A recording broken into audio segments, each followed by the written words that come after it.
তো আমরা প্রথমে একটু বেসিক নিয়ে একটু কথা বলে নিই। নর্মালি আমরা জানি যে আমাদের শীর্ষবিন্দু যখন 0 0 হয়, যখন আমাদের কি হয়, শীর্ষবিন্দু যখন 0 0 হয় তখন আমাদের সমীকরণগুলো নর্মালি এমন হয়। যদি তুমি তোমার অক্ষ যদি এক্স অক্ষের সমান্তরাল মানে এক্স অক্ষ হয়, কারণ অক্ষরেখা যদি কি হয় এক্স অক্ষ হয়, তাহলে ওয়াই স্কোয়ার সমান হয় হচ্ছে আমাদের 4ax। আর যদি অক্ষরেখা ওয়াই অক্ষ হয় তখন এক্স স্কোয়ার সমান হয় হচ্ছে 4ay। আমরা এটুকু বেসিক দিয়ে বহুত ম্যাথ করছি। এখন শীর্ষবিন্দু যদি 0 0 না হয়ে আলফা বিটা হয় তাহলেও কেমন হয় সেটা আমরা জানি, যে আলফা বিটা হলেও সমস্যা নাই। তারপর যদি এখন তুমি জানতে পারো এটা কোন অক্ষের সমান্তরাল, তুমি ওভাবে কাজ করতে পারো। যদি বলা হয় তোমাকে এক্স অক্ষের সমান্তরাল, এক্স অক্ষের সমান্তরাল হলে একঘাতি হবে হচ্ছে এক্স, মানে অক্ষরেখা যদি এক্স অক্ষের সমান্তরাল হয় তো চিত্রটা এমন হবে। এটা আমাদের মেন অ্যাক্সিস ছিল, এখন ধরো অ্যাক্সিসটা এখানে চলে গেছে, এখানে চলে গেছে, কিন্তু তাতে যায় আসে না। ওরা তো বলতেছে অক্ষরেখা হচ্ছে এক্স অক্ষের সমান্তরাল, মানে এটা ছিল এক্স অক্ষ, এটা এখন আমাদের নিউ অক্ষরেখা। যেটা অক্ষরেখা হয় নর্মালি কিন্তু পরাবৃত্ত সেই দিকে হা করে, তাই না? তাহলে হয় সেটা এই বরাবর হা করবে, নয় সেটা এই বরাবর হা করবে। মানে অক্ষরেখা মানে এক্স অক্ষের সমান্তরাল হলে তাহলে আমাদের চিত্র কেমন হচ্ছে, y minus beta whole square সমান 4ax - আলফা। সেম ভাবে এখানেও সেম কাহিনী হবে। যদি ওয়াই অক্ষের সমান্তরাল বলে তাহলে x minus alpha whole square সমান 4a y - বিটা। এটুকু মোটামুটি আমরা আগে থেকেই জানতাম। তবে আমি তোমাদের একটা কথা বলতে চাই, যে এরকম যখন তুমি সমীকরণ পাবা, এটা তো নর্মালি এক্স অক্ষের সমান্তরাল, আমরা বললামই এটা কোন অক্ষের সমান্তরাল, এক্স অক্ষের সমান্তরাল। যখন তোমাদের শীর্ষবিন্দু বলবে, যখন তোমাদের শীর্ষবিন্দু বলবে 0 0, তখন তুমি ইজিলি পারতেছো। আর যদি শীর্ষবিন্দু উল্লেখ করা থাকে তখন তো একটু কঠিন হয়ে যায়। তবে এরকম যদি কোনো ক্লু দেখতে পাও কখনো যে তোমার পরাবৃত্তটা যে অক্ষরেখা রয়েছে, অক্ষরেখা কার সমান্তরাল বললো, এক্স অক্ষের সমান্তরাল, তখন তুমি এরকম রূপ বাদ দিয়ে নতুন একটা রূপ দেখাচ্ছে তোমাদের, আমি ওই রূপে সমীকরণটা লিখবা। যদি তোমাদের বলে তোমার পরাবৃত্তের সমীকরণটা কোন অক্ষের সমান্তরাল, এক্স অক্ষের সমান্তরাল। আচ্ছা একটু বলো, এক্স অক্ষের সমান্তরাল সমীকরণ বললে এক্স কয় ঘাতি হয়? অবশ্যই এক ঘাতি। তাহলে এক্স যদি এক ঘাতি হয় তাহলে ওয়াই কয় ঘাতি থাকবে? দ্বিঘাতি। আর একটা দ্বিঘাত সমীকরণ, আদর্শ দ্বিঘাত সমীকরণ দেখতে কেমন হয়? A Y square plus B Y plus C. যখনই তোমাকে বলবে তোমার অক্ষরেখা হচ্ছে এক্স অক্ষের সমান্তরাল, তখন তুমি ইজিলি ম্যাথ করার জন্য এই ফর্মেশনটা ইউজ করবা, এই পরাবৃত্তের সমীকরণটা ইউজ করবা, যেটা আমরা বুঝে বুঝে মুখস্থ করবেন, সমস্যা নেই। আর যদি বলে ওয়াই অক্ষের সমান্তরাল একঘাত ওয়াই, ওয়াই সমান 100% হবে A X square plus B x plus C. এই দুই সমীকরণটাকে তোমরা ভালোভাবে একটু আত্মস্থ করবা, দেখবে অনেক কাজে লাগবে। আমরা 36 নম্বর ম্যাথ একটু দেখি। এটা পরাবৃত্তের সমীকরণ নির্ণয় করো যার অক্ষরেখা এক্স অক্ষের সমান্তরাল। দেখো আমাকে কিন্তু বলে দিছে অক্ষরেখা কি বলছে, এক্স অক্ষের সমান্তরাল। তাহলে অত বেশি না ভেবে, আমরা তো জানি না আমাদের শীর্ষবিন্দু কি, আমাদের শীর্ষবিন্দু কি 0 0 বলছে, আবার কোনো আলফা বিটার মান বলে দেওয়া আছে নাই, তাহলে একটু কনফিউশনে আসি আমরা। তাহলে আমাদের বলছে যে এক্স অক্ষের সমান্তরাল, তাহলে অত কিছু বুঝবো না, আমরা এক্স অক্ষের সমান্তরাল সরলরেখার সমীকরণ লিখবো। এক্স হবে, এক্স অক্ষের সমান্তরাল সরলরেখার সমীকরণ হলে এক্স হয় কয় ঘাতি, এক ঘাতি। তাহলে আমরা এই যে ওয়াইটাকে মুছে দিই, যেহেতু এক্স হচ্ছে আমার এক ঘাতি, তাহলে এক্স সমান লিখবো আমি A Y square plus B Y plus C. এখন তুমি এই সমীকরণে যদি এ বি আর সি এর মান জানতে পারতা, তাহলে কিন্তু তুমি সমীকরণ সমাধান করতে পারতা। দেখো আমাকে এরকম ক্লু দেওয়া আছে যে একটা পরাবৃত্তের সমীকরণ নির্ণয় করো যাতে এই তিনটা বিন্দুগামী। আচ্ছা তিনটা বিন্দুগামী হলে তিনটা সমীকরণ পাবো, আর আমাদের অজানা মান কিন্তু তিনটাই, এ বি সি। ওই তিনটা সমীকরণ সমাধান করলে আমি কি পেয়ে যাবো, এ বি সি এর মান পেয়ে যাব। আশা করি এগুলো সহজ হবে, খালি এই বিন্দুগুলো গমন করাবা, একবার -2 1 বিন্দু গমন করাবা একটা সমীকরণ পাবা, একবার 1 2 বিন্দু গমন করাবা একটা সমীকরণ পাবা, -1 3 গমন করাবা আরেকটা সমীকরণ পাবা। এই তিন সমীকরণ সমাধান করলে বাসায় বসে করো, আমি বলে দিচ্ছি এর মান আসবে হচ্ছে -5/2, বি এর মান পাবা তুমি 21/2, আর সি এর মান তুমি পাবা -10। তো একটু কষ্ট করে এই তিনটা মান বের করো, বের করে এই সমীকরণে জাস্ট করে বসাই দিবা, তাহলে অঙ্ক হয়ে গেল। ঠিক আছে? তো আমরা এখন একটু 37 নম্বর ম্যাথ হোমওয়ার্ক দেওয়াটাই মনে হয় উচিত, কারণ হচ্ছে দেখো সেম ম্যাথ, খালি ওয়াই অক্ষের সমান্তরাল বলছে আর তিনটা বিন্দু গামী বলছে। সমীকরণটা কেমন হবে? ওয়াই সমান x square plus B x plus c. তিনটা বিন্দু গমন করাই দেবো, তিনটা সমীকরণ পাবো, তিন সমীকরণ সমাধান করে আমরা এ বি সি এর মান বের করবো। ওই মানটা বসা দিলে অঙ্ক শেষ। ঠিক আছে, আমরা চলে যাচ্ছি আমাদের 38 নাম্বার ম্যাথের দিকে।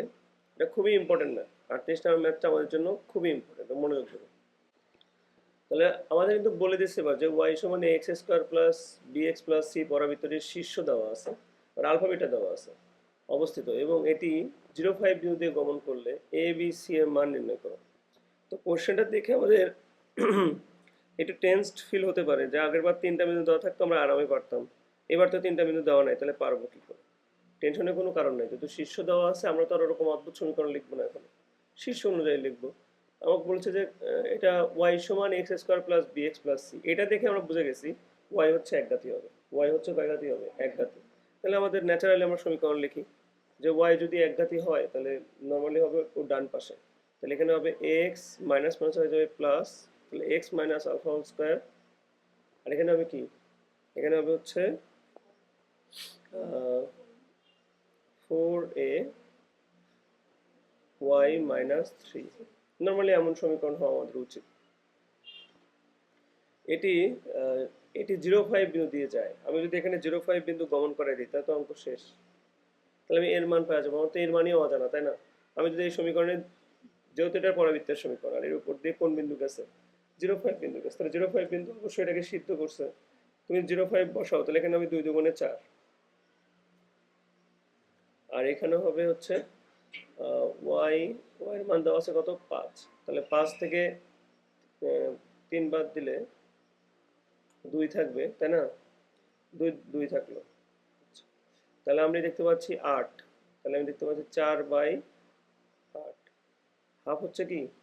এর মান কিন্তু হাফ হচ্ছে, তাহলে আমি এই হাফটা আবার এই সমীকরণেই বসাই দেবো। তাহলে কি হচ্ছে? এক্স প্লাস 2 হোল স্কোয়ার সমান হাফ দিয়ে 4 এর কাটলে 2 হয়ে যাবে ওয়াই মাইনাস 3। এটা হচ্ছে আমার রিসেন্ট পরাবৃত্তের সমীকরণ, কিন্তু আমাকে বলছে এ বি সি এর মান বের করো। তেমনি তো আরো সহজ করে দিছে। তুমি যদি সমীকরণটাকে, আমরা জানি যে আমাদের আদর্শ সমীকরণ দেখতে এমন ছিল, ওয়াই সমান x square plus B x plus c. তা আমার যে সমীকরণ এখন আছে এটাকে আমরা সলিউশন করে ঠিক এরকম করানোর চেষ্টা করবো। ঠিক আছে, তাহলে অঙ্ক হয়ে যাবে। কি হবে? X square plus 4x plus 4 plus 2y minus 6। পারবো না? তাহলে ওয়াইটা খালি এক পাশে রাখো আর সবগুলাকে আর এক পাশে নিয়ে যাও, প্লাস 10। এবারে 2 দিয়ে ভাগ করে দাও, তাহলে কত হচ্ছে? Half x square 2x plus 5। অত আমি শিওরলি মানে এর তুলনা করে বলতে পারি এর মান হবে হচ্ছে হাফ, বি মান হবে 2। আশা করি সবাই অঙ্কটা বুঝছো। অঙ্কটা অনেক বেশি ইম্পর্টেন্ট একটা অঙ্ক পরীক্ষা। আমরা একটা নতুন টপিক সম্বন্ধে একটু জেনে নিই, তারপর আমরা ম্যাথে যাচ্ছি। সেটা হলো, আমাদের টপিকের নামটা হলো এরকম যে পরীক্ষা থেকে প্রশ্ন আসছে যে এটা পরাবৃত্তের উপস্থিত মানে উপরস্থিত বা উপস্থিত, যা লিখলে জানি না, কোনো বিন্দুর উপকেন্দ্রিক দূরত্ব। এই কথাটা আমরা জানি না উপকেন্দ্রিক দূরত্ব আবার কি জিনিস। ঠিক আছে, নর্মালি আমরা দুটো সমীকরণ জানি যে ওয়াই স্কোয়ার সমান হয় হচ্ছে 4ax, অথবা এক্স স্কোয়ার সমান কি হয় বলো তো? 4ay।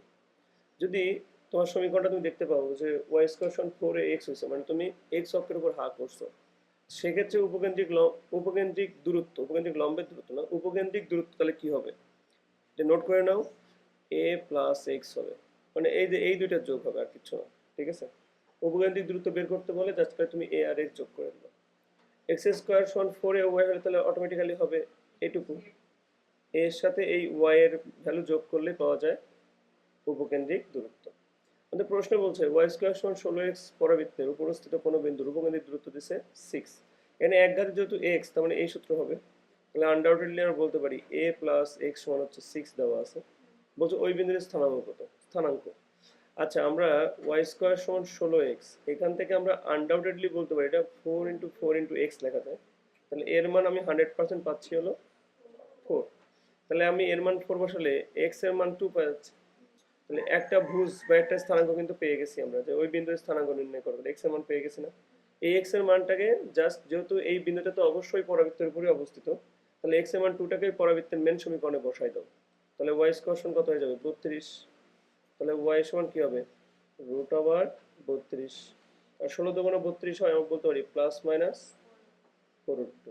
তাহলে একটা স্থানাঙ্ক হবে 2, 4√2, আরেকটা স্থানাঙ্ক হবে 2, -4√2। আশা করি আমরা এই ধরনের ম্যাথ পরীক্ষা আসলে পারবো। এইসব ম্যাথ বেশি আসে না, তবে পারবো আশা করি।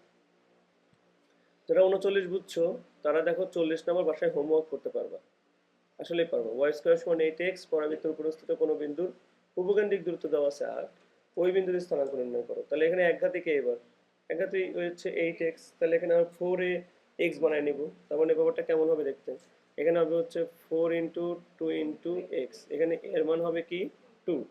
যেহেতু এনে উপকেন্দ্রিক দূরত্ব হবে হলো তোমার a + x, কেন, এখানে একঘাতে হচ্ছে x, এইটুকু সমান দেওয়া আছে কত 8, তাহলে x এর মান আমি যদি সাপোজ 2 বসাই, এর মান তাহলে হচ্ছে 6। এবারে এই 6 ভ্যালুটাকে আবার এখানে কমন করাই দেবো, তাহলে 8 6 টা কত হয় 48। আমরা জানি যে y সমান কি লেখা যায়, √48, পারবো না, 48 এর রুট করলে যত হয় হিসাব করে দেখো তো, রুট মানে কোনো একটা বর্গ কাউকে আনা যায় কিনা 48 এর ক্ষেত্রে। যাই হোক, তুমি যদি এইভাবে রাখতে চাও সামনে প্লাস মাইনাস দিয়ে সমস্যা নেই। একটা অ্যান্সার হবে 6, প্লাস মাইনাস প্লাস √48, আরটা হবে 6, মাইনাস √48। ঠিক আছে, আশা করি সবাই বুঝতে পারছো, সমস্যা নেই। তো আমাদের এখন বলা হচ্ছে যে y² = 9x, পরাবৃত্তের উপরস্থিত পি বিন্দুর কোটি দেওয়া আছে 12, উপরস্থিত একটা বিন্দু পি বিন্দু কোটি দেওয়া আছে 12। তার মানে আমি y এর মান পাচ্ছি x, মানে আমাদের যে তোমার থাকে, আমাদের পি বিন্দুর স্থানাঙ্ক নরমালি হয় xy, তার মধ্যে আমি একটা স্থানাঙ্ক পেয়ে গেছি, কোটি পাইছি কত 12। আমাকে উপকেন্দ্রিক দূরত্ব বের করতে বলছে, তো দেখতে পাচ্ছি x হলো একঘাতি হয়, এটুকু প্রিডিক্ট করা সহজ হয়ে গেছে, a + x বের করতে হবে। আচ্ছা, তো এখন ঘটনা হচ্ছে আমরা তো x এর মান জানি না, x এর মান জানলে অঙ্ক তো হয়ে যেত। তাহলে y² = 9x আছে, এটা তো আমরা 4 × 9/4 চিন্তা করতে পারি। তাহলে এখান থেকে আমি এর মান পেয়ে গেলাম 9/4। তাহলে x এর মানটা পেয়ে গেলেই আমাদের কাজ শেষ। এন্ড মজার কথা হলো এই পি বিন্দু তো অবশ্যই পরাবৃত্তের উপরে অবস্থিত, তাই না? তাহলে এইটা অবশ্যই এই পরাবৃত্তকে সিদ্ধ করছে, তাহলে এই পি বিন্দুটা আমরা এরকম গমন করাই দিই। তাহলে y এর মান 12 12 হয়ে যাবে 144, আর x এর মান তো x, তো টেনশন নাই। x এর মান তো x, তার মানে পাশে x থাকবে, সমস্যা নেই। তাহলে আমরা যদি 4 লিখে এখানে x লিখি, দেখো আমরা সমাধান করলে আমরা এখান থেকে কিন্তু x এর মান পাচ্ছি, এটা তো 4ই থাকবে, যে 9/4 ছিল।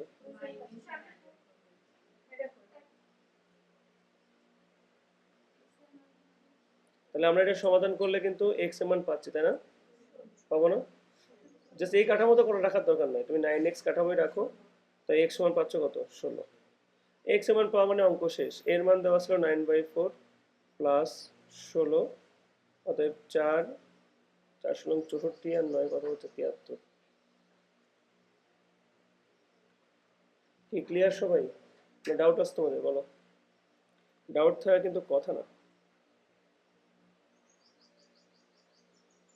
এবার আরেকটু কথা বলতে হবে। তোমরা জানো যে একটা স্পর্শক নিয়ে একটু কথা বলি। একটা স্পর্শকের বিশেষ বৈশিষ্ট্য হচ্ছে ও যদি কোনো কাঠামোর স্পর্শক হয়, ও কিন্তু সর্বদা ওই কাঠামোটাকে একটা নির্দিষ্ট বিন্দুতে কি করবে, স্পর্শ করবে। ওর কিন্তু একাধিক কোনো স্পর্শ বিন্দু থাকে না। স্পর্শকের বৈশিষ্ট্য হলো স্পর্শ বিন্দু করে কত জায়গায় স্পর্শ করে, শুধুমাত্র একটা জায়গায় সে কি করে, স্পর্শ করে।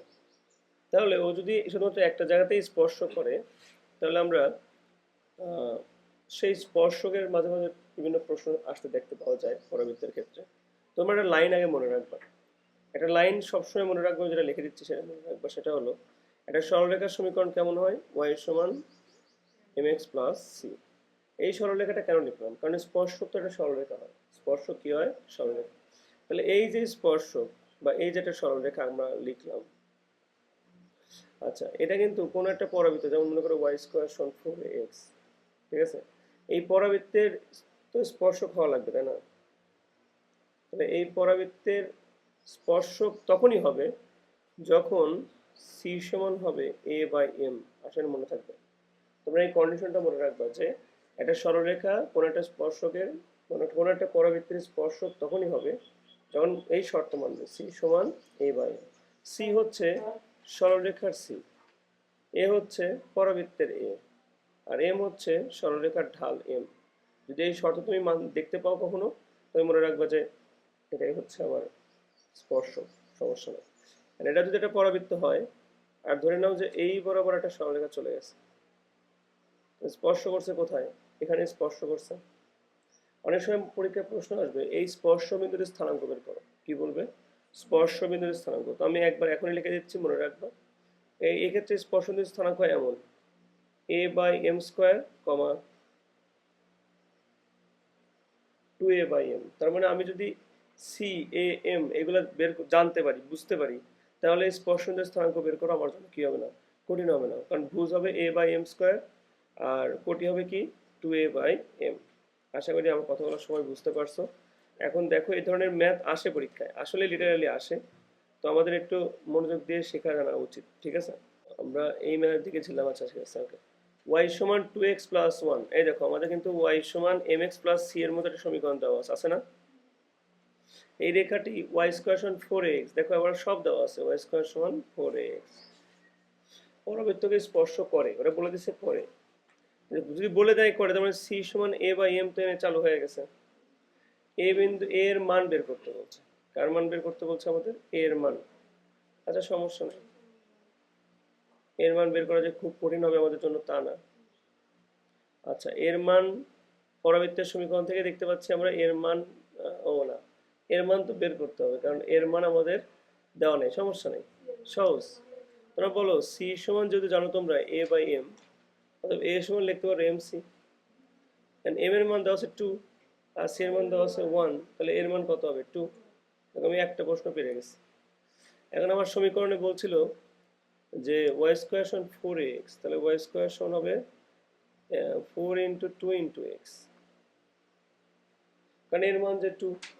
এখন তো সব বাদ দিয়ে পারবা তোমরা, কেন, এই যে স্পর্শ বিন্দু বের করতে বলছে, মাত্র তো লিখে দিলাম স্পর্শ বিন্দু, পারবো।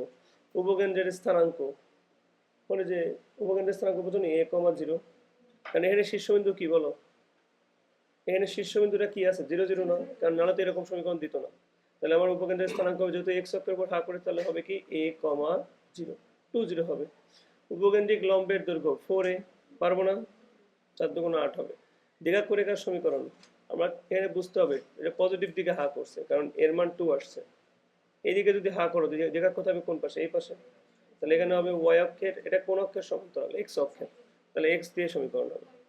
ওয়াই অক্ষের সমান্তরাল, তাহলে এক্স দিয়ে সমীকরণ হবে। এখানে হবে এক্স সমান মাইনাস, তাহলে এক্স সমান -2, তার মানে এক্স প্লাস 2 সমান কি হবে 0। তাহলে আমরা এখান থেকে সবকিছু আশা করি বের করতে পারবো। তাহলে আমরা একটি পরাবৃত্তের উপকেন্দ্রিক লম্বের প্রান্ত বিন্দু দ্বয় যথাক্রমে দেওয়া আছে আমার 2 6 আর 2 -2। তো আমরা যদি চিত্র কল্পনা করো, তোমরা নিজেরাও চিত্র আঁকাইতে পারো, টেনশন নেওয়ার কোনো কারণ নেই। একটা চিত্র আমরা জাস্ট আঁকাই ফেলবো। এখন ওই চিত্রের আমরা যদি এখন চিত্র আঁকানোর আগেও যদি কাজ করতে চাও, যে আমরা যেহেতু মানে প্রান্ত বিন্দুদ্বয় জানি, তাহলে ঠিক এর মধ্যখানে অবস্থান করবো উপকেন্দ্রের স্থানাঙ্কটা। তাহলে আমরা উপকেন্দ্রের স্থানাঙ্ক বের করার বুদ্ধি হলো ওই যে মধ্যবিন্দু বের করার সূত্র, x সমান ভুজদ্বয়ের যোগফল ডিভাইডেড 2, তাহলে 2 আর 2 যোগ করে আবার 2 দিয়ে ভাগ করলে আবার 2 হবে। আর y সমান 6 আর -2 যোগ করলে হয় 4, 4 কে 2 দিয়ে সরি হ্যাঁ 4 কে আবার 2 দিয়ে ভাগ করলে পাবো 2। তাহলে আমরা একদম শিওর হয়ে গেছি। এবার এবার কিন্তু দেখো এই এই এটা বের করলেই যারা বুঝে গেছো। যদি আমার এই মানে শীর্ষবিন্দু 0, 0 হতো, দেখি কে পারো। আমার যদি শীর্ষবিন্দু 0, 0 হতো, তাহলে কিন্তু আমার এর স্থানাঙ্কে হয় হতো এরকম a,0, না হলে হতো এরকম 0,a, এই দুইটার একটা হতো। কিন্তু যেহেতু আমার উপকেন্দ্রের স্থানাঙ্ক আসছে 2,2, তার মানে অবশ্যই শীর্ষবিন্দু আর 0-তে নাই, অবশ্যই আলফা বিটা হয়ে গেছে। কি হয়ে গেছে, আলফা বিটা। তাহলে আমি আসলে আমার অ্যাক্সিস থাকবে দুইটা, একটা হলো রিয়েল অ্যাক্সিস যেটা 0, 0, আরটা থাকবে ত্রুটি সম্পূর্ণ বা নতুন অ্যাক্সিস, যে এটা কি হবে আলফা বিটা। তাহলে আশা করি তোমরা বুঝতে পারছো আলফা বিটা কেন হলো, এই কারণটা তোমরা ধরতে পারছো। তাহলে এখন ঘটনা হচ্ছে, তার মানে আমার চিত্র তো আর মেন অ্যাক্সিসের সাপেক্ষে হয় নাই, অন্য অ্যাক্সিসের সাপেক্ষে হয়েছে। আমাদের সেই অনুযায়ী চিত্র আঁকাতে হবে প্রথমত। এবার তাহলে আমরা উপকেন্দ্র স্থানাঙ্ক পেলাম কিন্তু একটা, সেটার নাম হলো কি 2,2। কিন্তু একটু ভাবো তো, আমার যেহেতু উপকেন্দ্রিক লম্বের প্রান্ত বিন্দুর স্থানাঙ্ক দেওয়া আছে, আমি চাইলে তো এদের মধ্যবর্তী দূরত্ব বের করতে পারি। দূরত্ব বের সূত্র কি আমি শিখেছিলাম, যদি ভুজ দুইটা একই রকম দেখতে হয়ে যায়, যদি ভুজ দুটো কি হয়ে যায়, একই রকম দেখতে হয়ে যায়, তাহলে কোটিগুলোর মধ্যে খালি জাস্ট কি করে দিবা, বিয়োগ করে দিবা। যেমন 6 আর 2, 6 মাইনাস 2, তারপরে তোমার টেকনিক্যালি যোগ বিয়োগ করবো না, আমরা বিয়োগ করে যে মাইনাস মাইনাসে প্লাস হয়ে যাবে, মাইনাস মাইনাসে কি হয়ে যাবে, প্লাস। তাহলে টেকনিক্যালি কত হচ্ছে, 8। কত হচ্ছে বলো তো, 8। তার মানে আমাদের এখানে আমরা 4a, 4a সমান টেকনিক্যালি পেলাম হচ্ছে 8। যারা যারা মাথার উপর দেখে তারা নর্মালি করবে, ভুজ দ্বারা অন্তর্পুর হোল স্কোয়ার প্লাস কোটি দ্বারা অন্তর্পুর হোল স্কোয়ার রুট ওভার, দেখবা 8 আসবে। তাহলে এখান থেকে মডুলাস চিহ্ন তুলে দিলে অবশ্যই প্লাস মাইনাস 8 আসা দরকার। আর এর সমান তাহলে চলে আসলো প্লাস মাইনাস 2। দেখো আমরা এই ফর্মেশন থেকে বুঝতে পারলাম আসলে এর মান 2 ঠিক আছে, বাট এটা দুই রকম হতে পারে, প্লাস মাইনাস 2। এটা আমাদের নির্দেশ করতেছে আমাদের চিত্র এখানে একটা নাই, চিত্র আসলে কয়টা আছে এখানে, দুইটা। তাহলে একটা হা করবে এক্স অক্ষের ধনাত্মক দিকের দিকে, আর একটা হা করবে এক্স অক্ষের ঋণাত্মক দিকের সাথে। কথা কি সবাই আন্ডারস্ট্যান্ড করতে পারতেছো? তাহলে আমরা পরবর্তীর সমীকরণের ক্ষেত্রে আমরা এটুকু জানতে পারলাম। তাহলে আমরা যদি সমীকরণ লিখি, এটুকু তো শিওর হয়ে গেছে এটা এক্স অক্ষের উপর হা করবে, তাহলে এক্স হবে কয় ঘাতি, এক ঘাতি। তাহলে আমরা লিখতে পারি y minus beta whole square সমান লিখতে পারি 4a x minus alpha. X minus alpha লেখার কারণ হচ্ছে আমরা শিওর হয়ে গেছি কারণ কোন অক্ষের উপর হা করছে, এক্স অক্ষের উপর হা করছে। এখন আমাদের মেন চ্যালেঞ্জ হচ্ছে আমরা আলফা বিটাটা বের করতে চাই, এটাই আমাদের মেন চ্যালেঞ্জ, অন্য কোনো চ্যালেঞ্জ আমাদের কাছে নাই। তাহলে এটা বোঝার জন্য আমরা চিত্র আঁকাবো। চিত্র না আঁকালে আসলে এই ম্যাথটা করা খুব টাফ, চিত্র আঁকাইতে হবে। প্রথমত আমরা চিত্র যদি ঠান্ডা মাথায় আঁকাই তাহলে আমাদের অবস্থা দাঁড়াচ্ছে এরকম যে আমাদের প্রথম চিত্র মানে দুইটা দুই দিকে হা করবে, একটা এক্স অক্ষের ধনাত্মক দিকেও হা করবে, আবার ঋণাত্মক দিকেও কি করবে, হা করবে। তাহলে আমি ধরে নিচ্ছি যে আমার উপকেন্দ্র, উপকেন্দ্রের তো একটাই, কত সেটা, উপকেন্দ্র কি না, উপকেন্দ্র তো দুইটার মতো হচ্ছে না, একটা হলো কি 2,2, আবার হতে পারে -2,2। তবে এইটুকু তোমার শিওর হয়ে গেছো 2, খেয়াল করো কোটি কি চেঞ্জ হচ্ছে, ভূত চেঞ্জ হচ্ছে, একটা হতে পারে 2,2 আর একটা হতে পারে কি -2,2, কিন্তু কোটি কি আসলে কোথাও চেঞ্জ হচ্ছে? তাই তোমার যে শীর্ষবিন্দুর স্থানাঙ্ক তুমি কল্পনা করতেছো, ওই শীর্ষবিন্দু তো অবশ্যই একটা কোটি 2 হবে। কারণ কল্পনা করো শীর্ষবিন্দু উপকেন্দ্র এরা কি একই রেখা বরাবর থাকে না? এই তুমি ধরো হা করছো, এইভাবে হা করলা, এই মাঝখানে তুমি টান দাও, এটা আমার অক্ষরেখা, এই অক্ষরেখার উপরেই থাকে উপকেন্দ্র, আবার এই অক্ষরেখার উপরেই কে থাকে, শীর্ষবিন্দু। তাহলে যেহেতু উপকেন্দ্রের স্থানাঙ্ক আমার দুই রকম হলেও কোটি কিন্তু একটাই হচ্ছে 2, তার মানে এটা আমার শিওর আমার শীর্ষবিন্দুর কোটি কত হবে, 2। তাহলে কোটি নিয়ে আমাদের কোনো কি নাই, টেনশন নাই, কোটি নিয়ে কোনো টেনশন আমাদের মধ্যে নাই। মেন টেনশন কি নিয়ে বলো তো, ভুজ নিয়ে। আর এটা কল্পনা করো, তোমরা সবাই পারো, পরাবৃত্তের ক্ষেত্রে তোমরা কি দেখছো, যখন তুমি এক্স অক্ষের বরাবর হা করো, যখন তোমার শীর্ষ থাকে 0,0, তখন শীর্ষ যখন থেকে 0,0 তুমি তখন কিভাবে হা করতা, a,0 বিন্দুতে হা করতা এক্স অক্ষের দিকে, আর ওয়াই অক্ষের দিকে হা করতাম -a,0 বিন্দুতে। এটুকু তোমার শিওর ছিল যে আমার উপকেন্দ্র আর শীর্ষের দূরত্ব থাকতো a, উপকেন্দ্র আর শীর্ষের দূরত্ব কি থাকতো a। তাহলে উপকেন্দ্র আর শীর্ষের দূরত্ব যদি এই থাকে, তাহলে চিন্তা করো আমি উপকেন্দ্র থেকে যদি বাম দিকে এ পরিমাণ সরে যাই, তাহলে কাক পাবো, যায় শীর্ষবিন্দুকেই পাবো টেকনিক্যালি। আবার আমার চিত্র যদি ওই দিকে হা করতো, তাহলে আবার ওই উপকেন্দ্র থেকে ডান দিকে এ পরিমাণ সরে আসলে আবার টেকনিক্যালি কি পেতাম, শীর্ষবিন্দুই পেতাম। কথা কি বুঝছো? তাহলে আমরা আমাদের যে উপকেন্দ্রের ভুজ পেয়েছি 2,2, কোটি তো 2 আমরা শিওর, মানে বিটার মান 2 আমরা শিওর, শুধু আলফার মানটা কি করতে হবে, বের করতে হবে। তো চিন্তা করো যে পজিটিভ যে চিত্রটা হয়েছে এক্স অক্ষের দিকে হা করছে, ওখানে এর মান ধরছে আমার 2, আবার উপকেন্দ্রের স্থানাঙ্ক কি আছে 2,2, তা 2 থেকে 2 ঘর পিছনে চলে আসলে 0 ঘর পাচ্ছ না, তাহলে ভুজ পাচ্ছ কোথায়, 0, আর কোটি পাচ্ছ কি সব বরাবর মতো 2। তাহলে আমার শীর্ষবিন্দুর স্থানাঙ্ক যে 100% হবে কি, ভুজের মান যে 0 হবে, এটা নিয়ে আমাদের আর কোনো কি নাই, ডাউট নেই।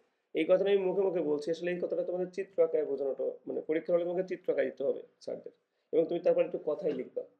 কি কথাই লিখবা, যে উপকেন্দ্রের স্থানাঙ্ক 2,2, যেহেতু আমরা জানি শীর্ষবিন্দু থেকে উপকেন্দ্রের দূরত্ব হয় a, সুতরাং আমরা যদি উপকেন্দ্র থেকে এক্স মানে এ পরিমাণ দূরত্ব বামের দিকে সরে যাই, তাহলে কাকে পাওয়ার কথা, শীর্ষবিন্দুর স্থানাঙ্ক পাওয়ার কথা। যেহেতু শীর্ষবিন্দু উপকেন্দ্রগুলো একই অক্ষরেখায় অবস্থান করে, সুতরাং উপকেন্দ্রের কোটি যেহেতু 2, তাহলে শীর্ষবিন্দুর কোটিও কত হবে 2, সুতরাং শীর্ষবিন্দুর স্থানাঙ্ক হবে 0,2। এই কথাটা মুখে বলতে হবে। কয়েকটা কথা, যে শীর্ষবিন্দু উপকেন্দ্র একই রেখায় অবস্থান করে, আরেকটা কথা কি বললাম, যে উপকেন্দ্র থেকে শীর্ষবিন্দুর দূরত্ব হয় কত a, সুতরাং আমি যদি উপকেন্দ্র ডান দিকে থাকে তাহলে বাম দিকে এই পরিমাণ সরে গেলে পাবো শীর্ষবিন্দু। উপকেন্দ্র যদি বাম দিকে থাকে ডান দিকে এই পরিমাণ সরে আসলে পাবো কি শীর্ষবিন্দু। সেই অনুযায়ী শীর্ষবিন্দুর স্থানাঙ্ক কি হচ্ছে 0,2। সবাই কি আন্ডারস্ট্যান্ড করতে পারছো? আমি চিত্রটা এখানে আঁকাই দিই। তাহলে এটা আমার যদি উপকেন্দ্রিক লম্বের জায়গাটা হয়, উপকেন্দ্রিক লম্বের জায়গাটা হয়, তাহলে একটা চিত্র হা করবে এইভাবে, অবশ্যই নর্মালি যেভাবে করা হতো ওইভাবে হা করলো। তাহলে এই যে এটুকু পেয়ে গেলাম একটা অংশ। আর আরেকটা চিত্র হা করবে হচ্ছে যেখানে আমাদের নতুন আরেকটা অবস্থান সৃষ্টি হচ্ছে। ধরো এখান থেকে আমি একবার বাম দিকে যাব আর একবার আমি ডান দিকে যাব, তাহলে এই জায়গায় একটা হা করবে, এই জায়গাটায়। তাহলে আমরা শীর্ষবিন্দুর স্থানাঙ্ক কিন্তু তাহলে দুইটা পাচ্ছি। টোটাল কয়টা পাচ্ছি? দুইটা, কারণ চিত্র যদি দুই দিকে হা করতেছে, তো চিত্র অবশ্যই স্থানাঙ্ক কয়টা পাবো? দুইটাই পাবো, নর্মাল ব্যাপার। ঠিক আছে, যাই হোক, তাহলে আমরা একটা স্থানাঙ্ক পাবো হচ্ছে আমরা 0,2, আর একটা স্থানাঙ্ক পাবো আমি 4,2। তাহলে এবার আর সমস্যা নাই, তুমি স্থানাঙ্ক খালি সমীকরণে বসাই দিবা। y minus two whole square সমান 4a x মাইনাস 0। আর একটা সমীকরণ হবে y minus two whole square সমান 4a x মাইনাস 4। কিন্তু এখানে এর জায়গায় কত বসাবা? অবশ্যই এর জায়গায় বসাবা কি, দুজনের দুই রকম বসাইছো না, তাহলে একজনের জন্য বসবে হলো 2, আর একজনের জন্য বসবে কি -2। ওটা বুঝতে পারছি আমরা কার জন্য কোনটা বসবে, দেখলেই পারবো, সমস্যা নেই। তাহলে এই জিনিসটাকে আমরা এখন, তো এটা এ পর্যন্ত থাকলো, আমরা একটু বোর্ডে দেখাই দিই, ঠিক আছে, তাহলে তুমি বুঝতে পারবে।